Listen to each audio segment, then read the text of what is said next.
আসসালামু আলাইকুম, সবাই কেমন আছেন? আশা করি সবাই ভালো আছেন। শিফা আপু আমাকে এত সুন্দর একটা কমেন্ট করেছে, রিপ্লে ভিডিও না বানিয়ে থাকতেই পারলাম না, বিশ্বাস করেন।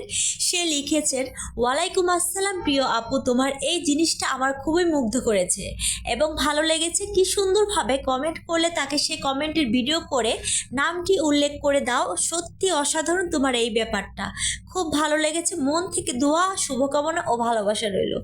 অনেক অনেক অনেক অনেক ধন্যবাদ আপনাকে এত সুন্দর কমেন্ট করার জন্য আর এত এত ভালোবাসা দেওয়ার জন্য। আর আপনারা যে আমাকে এত সুন্দর সুন্দর কমেন্ট করেন, রিপ্লে ভিডিও না বানিয়ে থাকতেই পারে না, বিশ্বাস করেন। আর আপনাকেও শুভকামনা, ভালোবাসা এবং দোয়া রইল। আর এভাবেই আমার পাশে থাকবেন ইনশাল্লাহ, আমরাও আপনার পাশে আছি। তো যারা এখনও সাবস্ক্রাইব করেননি অবশ্যই সাবস্ক্রাইব করে দিবেন, লাইক শেয়ার করে দিবেন আর আমার জন্য দোয়া করবেন। আমিও কিন্তু আপনাদের লাইক শেয়ার করব, সাবস্ক্রাইব করব। আর এভাবেই সবাই সবার পাশে থাকলে কিন্তু আমরা একদিন সামনে পৌঁছাতে পারবো। তো সবাই ভালো থাকবেন, আল্লাহ হাফেজ।